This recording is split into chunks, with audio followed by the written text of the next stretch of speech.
Buenas noches, amigas y amigos, que todas las noches nos hacen el favor de seguir nuestra transmisión del programa Contextos a través de las redes del periódico Ultimátum. Buenas noches, ¿qué tal?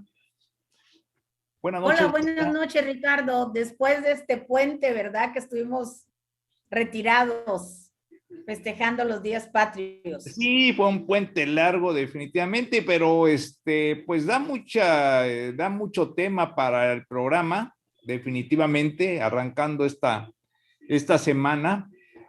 Sobre todo porque, pues, primero la llegada del presidente de Cuba, su asistencia al desfile del Día de la Independencia, las protestas que obviamente la presencia de Díaz-Canel genera en nuestro país, principalmente entre la comunidad cubana que radica en México y que ve la situación que se está viviendo de carestía y de falta de democracia, y aparte de que no ven muy cerca ese cambio en el sistema político cubano que muchos esperábamos que se iba a dar con la muerte de Fidel Castro, pero esto parece que no está sucediendo.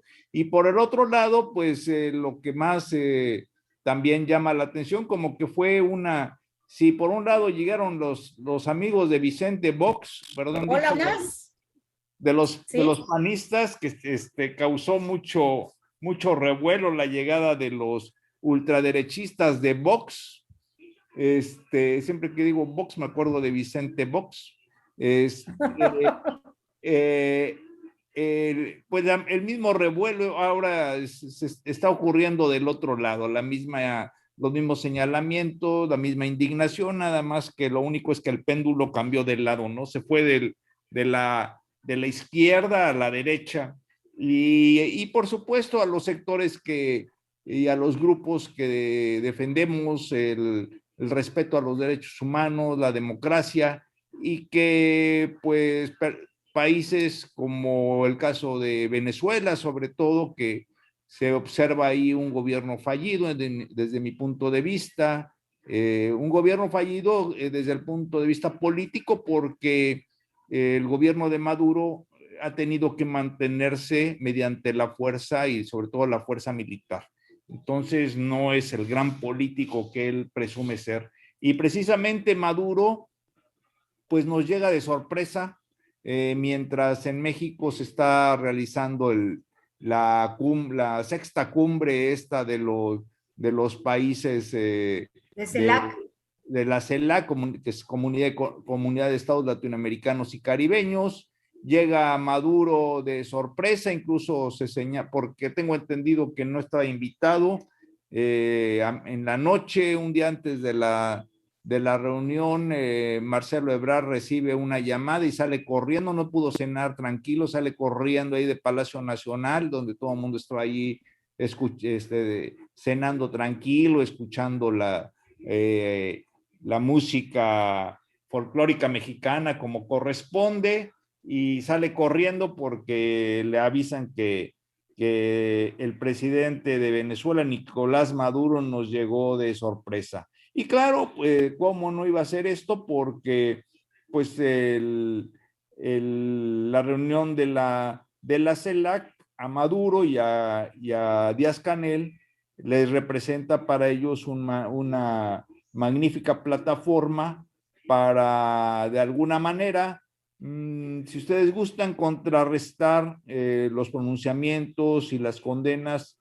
que muchos países han hecho, pero principalmente la Organización de Estados Americanos. Bueno, eso es por un lado. Y por el otro lado, en lo que se refiere a Chiapas, pues me llama mucho la atención el día de hoy, no sé si fue la portada o la contraportada del periódico La Jornada, en donde se reproduce el comunicado del Ejército Zapatista de Liberación Nacional, en donde dice que Chiapas está al borde de una guerra civil, y hace fuertes comentarios y fuertes críticas al gobierno de Rutilio Escandón Cadenas, y creo que también eso merece verlo desde cierta óptica, porque también llama mucho la atención que el comunicado se viraliza, ¿verdad?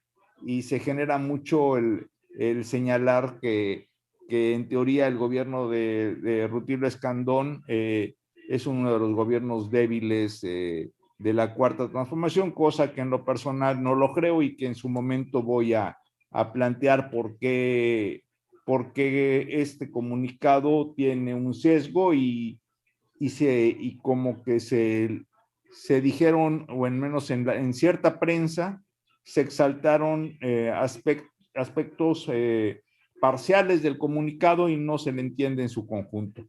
Pues yo creo que con eso tenemos para divertirnos esta noche, maestra Burelo. Así es. Creo que Venezuela y Cuba son dos contextos diferentes, ¿verdad? Y Totalmente. además, durante la historia de México hemos tenido relaciones diferentes con Cuba que con Venezuela. No, eso no quiere decir que con Venezuela en un momento dado las relaciones de México no hayan sido cordiales, ¿verdad? O un buen trabajo diplomático. Sin embargo, en los últimos años, primero la situación de Chávez y luego la de Maduro, pues sí provocaron ciertas fricciones, ¿no? Por el contexto en que ha ido desarrollando la política interior en Venezuela, que ha sido imposible lograr el diálogo con los grupos opositores, ¿no? En el caso de Cuba, pues ya es una historia larga, ¿no? Que inicia desde 1955 y cosa curiosa, porque inicia, México tiene una acción, pues no es una acción realmente, sino que México desempeña un papel importante porque es desde Tuxpan, Veracruz, desde donde parte el Granma, ¿no?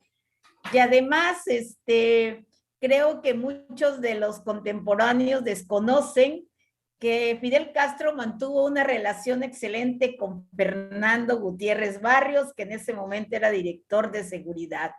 A quienes ven a Gutiérrez Barrios como un personaje tenebroso de la política interna y de la seguridad del país, sin embargo, fue el encargado de cuidar o de vigilar, pudiéramos decir, pero al mismo tiempo lograron tener una buena relación con Fidel Castro, ya mientras permaneció en México.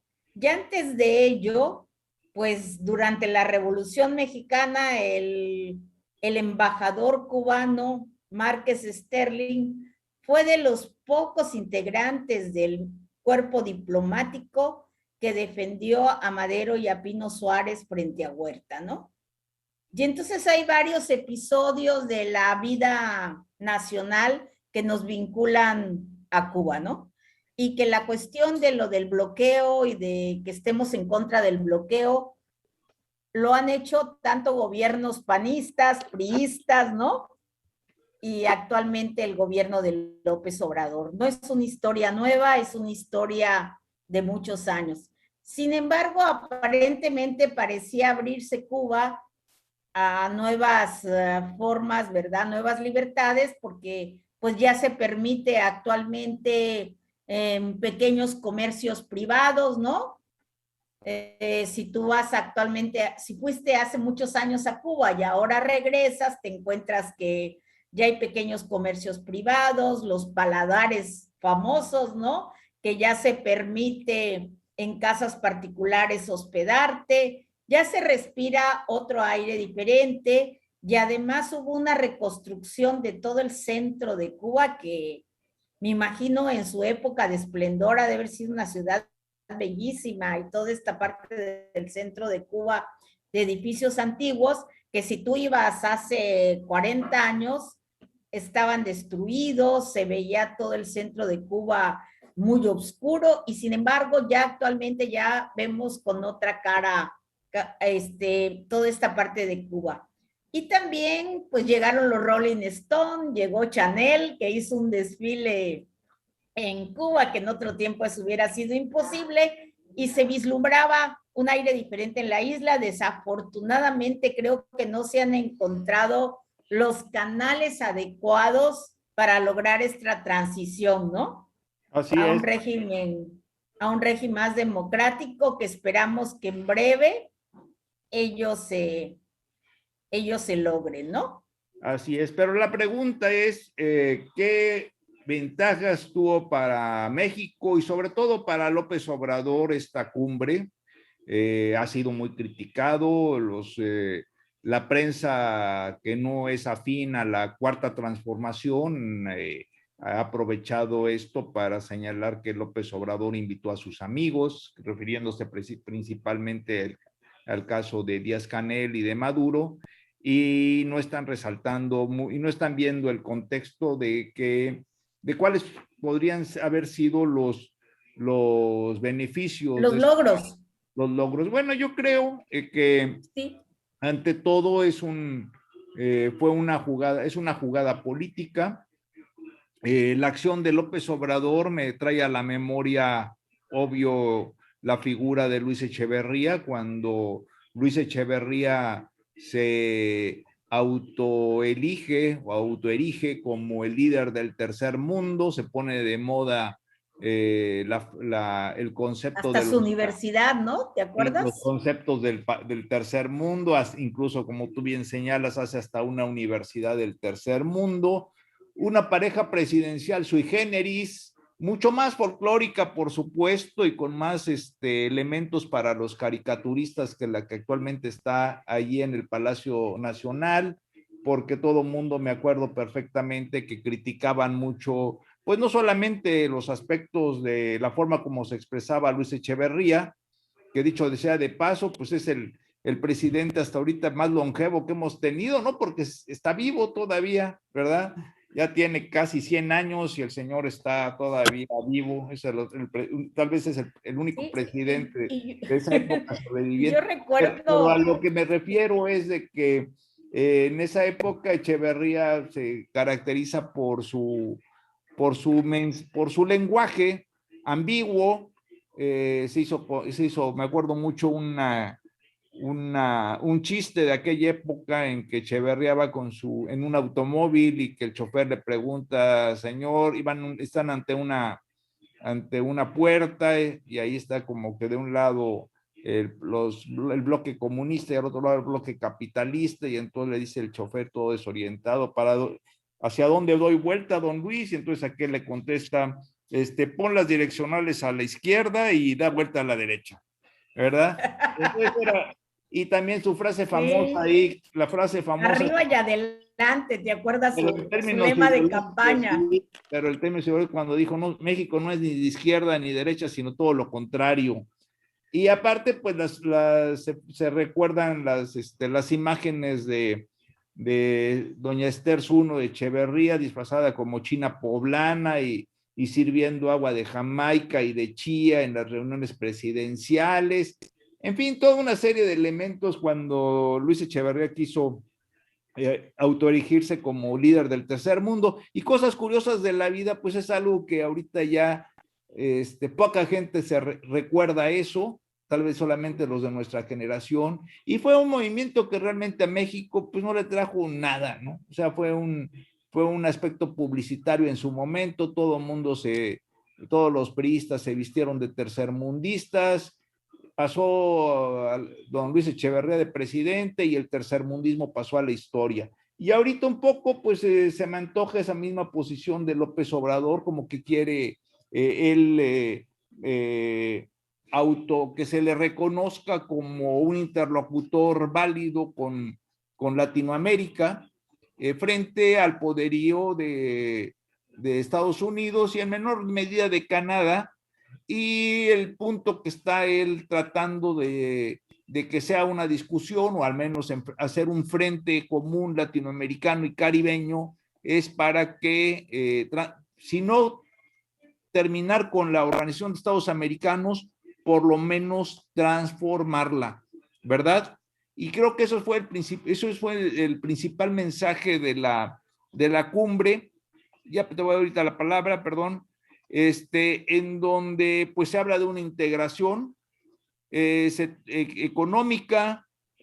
Andrea Bárcena, la directora de la CEPAL, plantea un esquema para que los países latinoamericanos y del Caribe puedan financiar sus vacunas.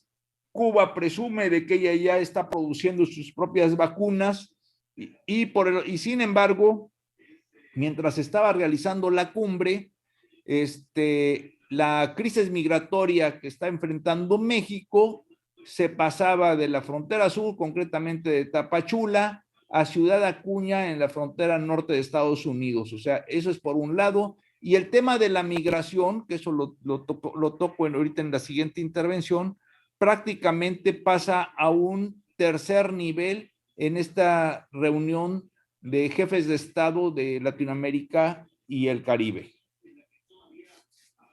Eso es más o menos como yo observo el fenómeno. Creo que no solo López Obrador, ¿verdad? Y a mí me gustaría que muchos mexicanos y mexicanas repasáramos la historia, ¿verdad?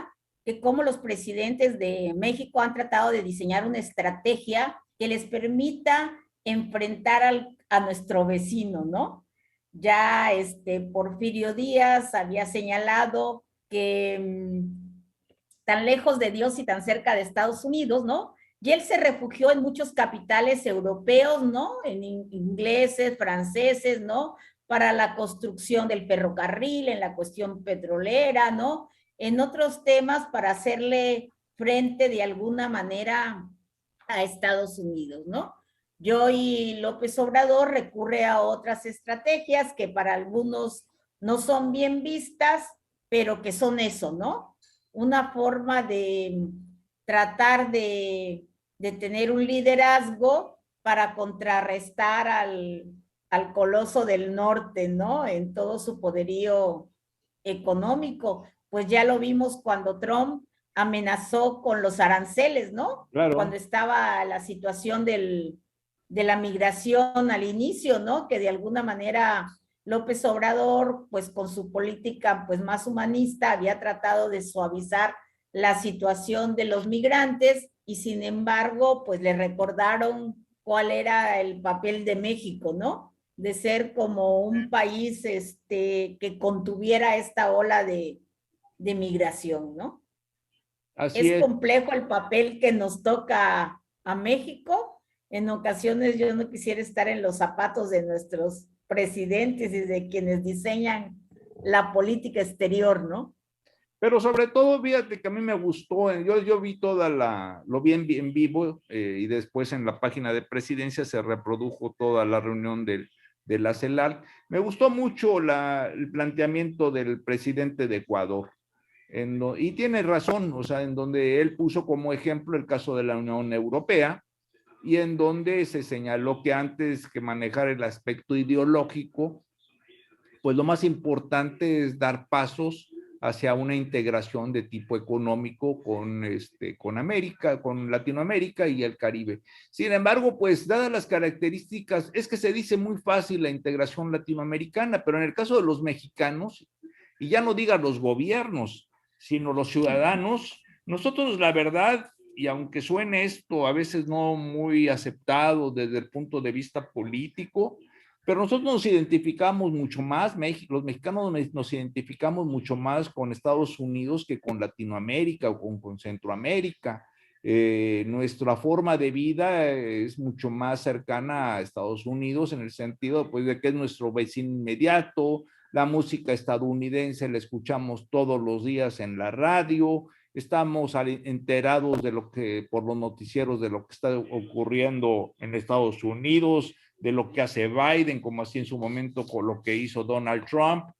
Y bueno, la integración económica hacia Estados Unidos, pues se ha dado, no de una forma totalmente abierta como quisiéramos, de una frontera totalmente abierta, porque también por la disparidad económica, los empresarios mexicanos siempre han tenido pues temor de de ser desplazados rápidamente por los productos, por los empresarios y los productos estadounidenses, cosa que de alguna manera se ha dado, aunque no en una forma tan drástica en nuestra economía. O sea, si uno va, a mí me ha tocado estar en Estados Unidos y bueno, mucha gente que está, pues tú entras a un supermercado norteamericano y encuentras prácticamente los mismos productos que ves aquí en México, ¿no? Tal vez un par de marcas diferentes, pero la mayoría de los productos que se compran en México se consiguen en Estados Unidos. Y llegas tú a la conclusión que, a diferencia del pasado, cuando México tenía la frontera cerrada con Estados Unidos, pues hay muchas veces que no hay mucho caso comprar productos estadounidenses, porque la diferencia de precio es realmente mínima. Y hay algunos incluso que valen más baratos en México que en Estados Unidos. Pero en el caso de Latinoamérica, pues siempre esa integración latinoamericana, acuérdate que existió la Asociación Latinoamericana, la larga Asociación Latinoamericana del Libre Comercio, y hay Ha habido, ¿no? muchísimos intentos, De y la mayoría de veces intentos frustrados. integrándose totalmente, ¿no? Y el planteamiento del presidente de Ecuador, pues se me hizo interesante, pero difícil de llevar a la práctica, Aranceles, ¿no? Sí, Donde se veían cuestiones de aranceles.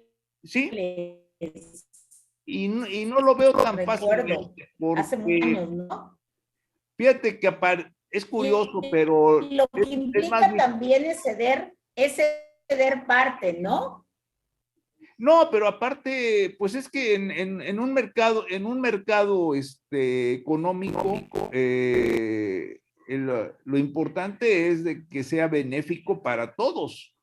Claro. Porque si es un acuerdo que para una parte es benéfica y para la otra parte no, pues es un acuerdo que a la larga no va a funcionar. El caso de la Unión Europea es interesante porque se fue dando paulatinamente como una conclusión de la etapa de posguerra, y sobre todo impulsado por Alemania, cuando Alemania logra la reunificación entre la Alemania oriental y la occidental, que se había causado a raíz de la Segunda Guerra Mundial, y a partir de ahí ellos se dan cuenta, los alemanes, teniendo una economía muy fuerte, se dan cuenta de que se puede hacer ese mismo esquema, extenderse hacia Europa.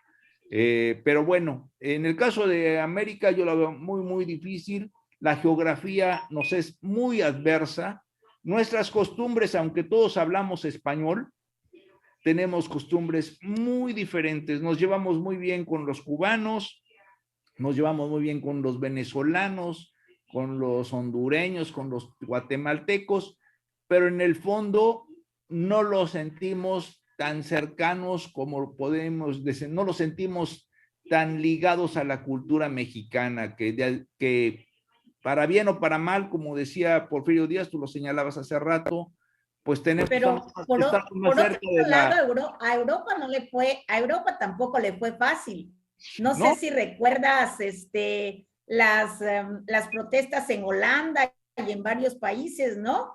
Cuando empezó la integración europea, pues el Brexit de la Gran Bretaña, ¿no? Bueno, la Gran Bretaña de alguna manera siempre estuvo un poco fuera del Mercomún europeo. Es más, recuerdo que cuando se empieza hace muchos años, que era De Gaulle presidente de Francia, y De Gaulle siempre como que les trajo tirria, por decirlo de alguna manera, a los ingleses, ¿no? Siempre De Gaulle se opuso a que la Gran Bretaña formara parte de este Mercomún, ¿no? Así y entonces creo que ahí fueron las dificultades actualmente cuando por fin entra, ¿no? Y después de un tiempo, pues se retira después del Brexit, ¿no? No, y aparte, es que aparte los británicos nunca se han sentido europeos.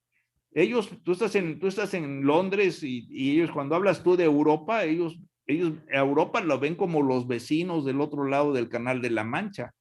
Y sus costumbres, la libra esterlina, la forma de ser de los británicos, lo tienen como algo propio de la identidad británica. Y bueno, no, las yardas, las sí, formas de medir, sí. ¿no? Bueno, y por supuesto los automóviles, ¿no? Tienes que conducir con el volante a A la derecha, no a la izquierda. Pero fíjate que le fue bien a Gran Bretaña, porque acuérdate la crisis económica que hubo del euro y bueno, y que con la crisis griega, y Gran Bretaña, y la crisis griega arrastró a todos los países de Europa. Pero bueno, creo que en el fondo eso fue lo que es lo que se ha intentado hacer, pero más que nada creo que es una posición política de López Obrador, un tanto como para tener un contrapeso en su relación hacia Estados Unidos. Yo no le veo mayor futuro a los intentos de integración latinoamericana. En lo personal creo que no va a quedar más allá que dentro de los papelitos que siempre firman y en buenos deseos. No sé. Así es. Y Sí, yo es lo que pienso también, ¿verdad? Somos difíciles, ¿no? No es fácil todos esos sueños de Bolívar, ¿no? Y de Morazán, de Centroamérica Unida o de América Unida, ¿no? Pues no han logrado concretarse, ¿no? Ves sí, que la daba verdad. ese concepto en Sudamérica de la Gran Colombia, ¿no? Y que no se No, logró concretar. y no, y lo vemos en nuestra vida cotidiana. Para un mexicano es mucho más fácil ponerse de acuerdo. Un ciudadano mexicano, para nosotros es mucho más fácil ponernos de acuerdo y trabajar con un estadounidense que ponernos de acuerdo y trabajar con un venezolano o con un argentino. A los argentinos, por ejemplo, pues nunca los vemos del todo bien, ¿verdad? Siempre se nos hacen medios pedantillos por cómo son, los chilenos por ende. En fin, no es nada más una voluntad de los presidentes. Y bueno, lo interesante también ahí, si quieres ya para cerrar este tema, es de que ahí se puso no se planteó como un elemento fundamental de la cumbre, pero sí se trató en forma paralela y se anunció un plan Marshall para Centroamérica. Un plan Marshall que lo presentó la CEPAL a través de esta Andrea Bárcena. ¿Es Andrea o Alicia? Andrea, ¿verdad? Alicia Bárcenas. Alicia Bárcena lo presentó y es un Alicia. Sí, y lo presentó y es un plan que según lo que se señala para que se pueda echar, un plan que contempla principalmente a Guatemala, El Salvador y Honduras. Y por supuesto también a México y Estados Unidos por ser los países que son los principales receptores y que son las principales, los que más resienten esa migración masiva que se está dando en Centroamérica, pero es un plan que según lo que plantean, se requiere, eso es lo que está planteando la CEPAL, se requiere 45,000 millones de dólares para arrancarlo. Es algo interesante, creo yo que al respecto Estados Unidos tal vez, dado que lo está planteando la CEPAL, hay que ver qué respuesta tiene Estados Unidos. Y por supuesto, pues en esto también tiene mucha paternidad López Obrador, porque de alguna manera te acuerdas que él es el primero que incide en que se requiere un plan económico de reactivación para Centroamérica, y plantea que se extiende el programa de Sembrando Vida, y creo que en la última reunión económica de México y Estados Unidos se planteó ese aspecto, y bueno, pues los norteamericanos ni lo tomaron en cuenta el asunto, pero creo que por eso está la parte, ¿no? ¿Te acuerdas aquella famosa Alianza para el Progreso? No, y tiene uno para En la divertirse. época de Kennedy. Ha habido ya intentos, ¿no? Sí, hay Sí, muchos intentos, habría que pero repasar todas esas experiencias. no, y la mejor forma de notarlo es en la misma reunión. La misma reunión, más allá fue interesante porque ya ves que terminaron de pleito, hubo enfrentamientos verbales entre varios, principalmente el de Paraguay, ¿no? Que no se sintió incómodo con la presencia ahí de Maduro. Maduro echó su choro de siempre. Faltó el de Nicaragua. Y por supuesto, pues el caso de Nicaragua, el caso de Cuba y el caso de Venezuela, pues es difícil yo creo que tal vez Cuba sí podría avanzar hacia el levantamiento del bloqueo y hacia una democratización de su gobierno. Creo que Así es, yo porque creo que sí hay más condiciones. y es un gobierno más, valga la expresión, más maduro, pero no me estoy refiriendo al maduro venezolano, sino un gobierno más maduro. Y que no oye a los pajaritos, ¿te acuerdas? ¿Te acuerdas al inicio? Sí. Que a través de un pajarito Chávez le hablaba, ¿no? Y después te voy a decir que, por ejemplo, en el caso con Cuba puede ser porque ya el presidente Obama había dado pasos en ese sentido, que fueron así bruscamente suspendidos por Trump. Pero Biden en su nueva política exterior posiblemente dé pasos en ese sentido, ¿no? Y creo que, y aparte que pues ya Fidel Castro ya falleció, Raúl ya no tarda también en fallecer, y yo creo que ningún presidente, Díaz-Canel, el día que falte Raúl Díaz-Canel, no creo que no creo que mantenga ningún poder. Y entonces en esa coyuntura yo creo que sí se puede dar una apertura económica de Cuba, y también hay que ver cuál va a ser el resultado, porque en el momento en que se abra Cuba, los capitales de Miami van a invadir la isla, ¿eh? Y y va a Pues ser una ves que situación. vemos los capitales españoles, ¿no? En muchos hoteles, ¿no? Vemos ¿Sí? el capital español, sobre todo en la cuestión hotelera. Sí, son están. Oye, y nos quedan 7 minutos para también plantear de cambiar de tema. ¿Cómo viste el comunicado que da a conocer el EZLN respecto a que está Chiapas a punto del estallido? Creo que así era, ¿verdad? Sí, creo que fue un comunicado, cuando lees nada más la parte del encabezado, ¿no? Sí. Pues dices, ¿qué está pasando, no? Habrá cosas que desconocemos, ¿no? Te ponen a pensar, pero por otro lado ves que el EZLN cada cierto tiempo, ¿no? Como que resucita y lanza comunicados, que nos ponen en alerta, pero luego ya le baja la intensidad, ¿no? Ves que estuvo de acuerdo con la consulta, ¿no? Pero con la consulta que también se agregaran a otros personajes, ¿no? De la política, Así es. ¿no? No, y sobre todo Es yo lo que coincido contigo. plantearon. Yo coincido contigo, Y pero luego, creo que en el y luego en el fondo, comunicado habla del horcao, ¿no? Que creo que habla que ese es el fondo. Y creo que ese es es el fondo del comunicado. ¿no? Sí, Creo que han existido organizaciones en Chiapas, ¿verdad? Bastante dañinas,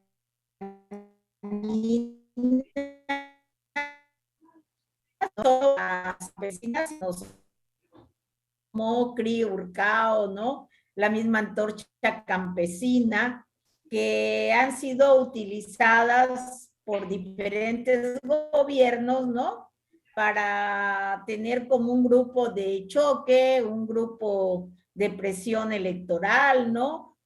Los han mantenido por diversas razones, ¿no? Y así es. entonces ahí el pleito es con esta organización, ¿no? Ellos hablan de que son paramilitares, ¿no? Y una serie de situaciones conflictivas, ¿no? Peligrosas con esta organización. Sí, pero aparte, fíjate una cosa, la famosa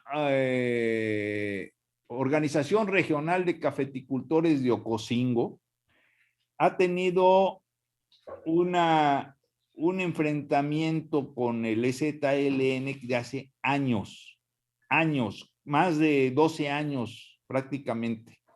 Y incluso yo creo que hasta desde el 94 empezaron los enfrentamientos con la organización con la Orcao famosa. Problemas, ¿verdad? El conflicto aquí se desarrolló desde mi punto de vista porque creo yo que creo yo que hubo una respuesta lenta, y no es la primera vez que sucede, de parte de las autoridades chiapanecas cuando se denunció que dos compañeros del ZLN, dos militantes del ZLN, Sebastián Núñez Pérez y José Antonio Sánchez Juárez, habían sido secuestrados o habían desaparecido y que habían sido secuestrados por gente del Ahorcao, que aparte del Ahorcao, pues efectivamente en la zona de Ocosingo se ha convertido en un grupo de carácter paramilitar. Pero la Ahorcao también tiene, la Ahorcao para que nuestros seguidores, la gente que nos está viendo y sobre todo las generaciones tengan idea, se formó en 1988.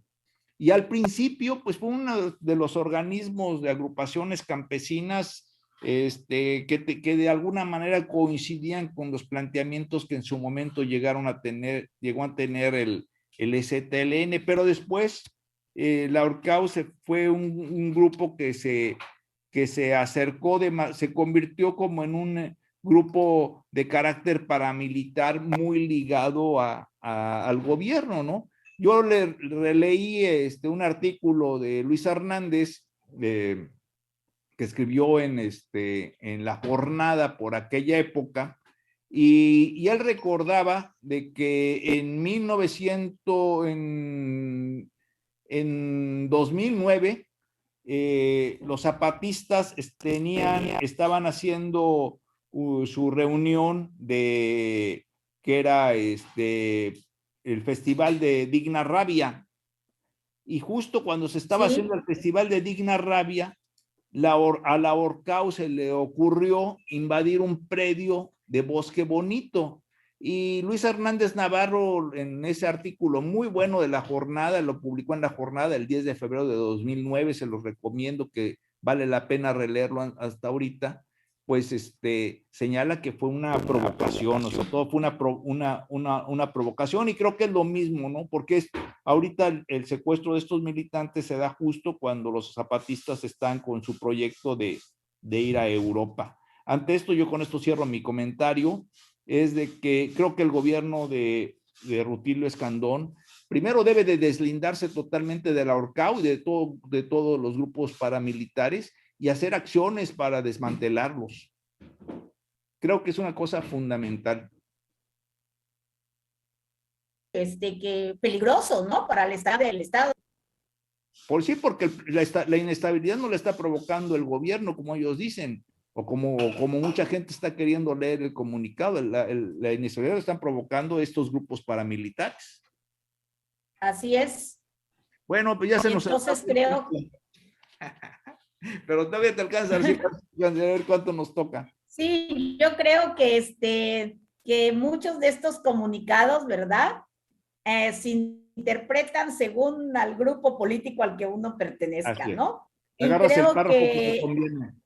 Sí, y creo que por el bien del Estado habría que releerlos en el contexto adecuado, ¿no? En el contexto real, y procurar que no caer en estas provocaciones, sino entender que son organizaciones que desafortunadamente han existido desde hace muchos años y que los gobiernos lo han permitido, ¿no? Así es. Y que sí es necesario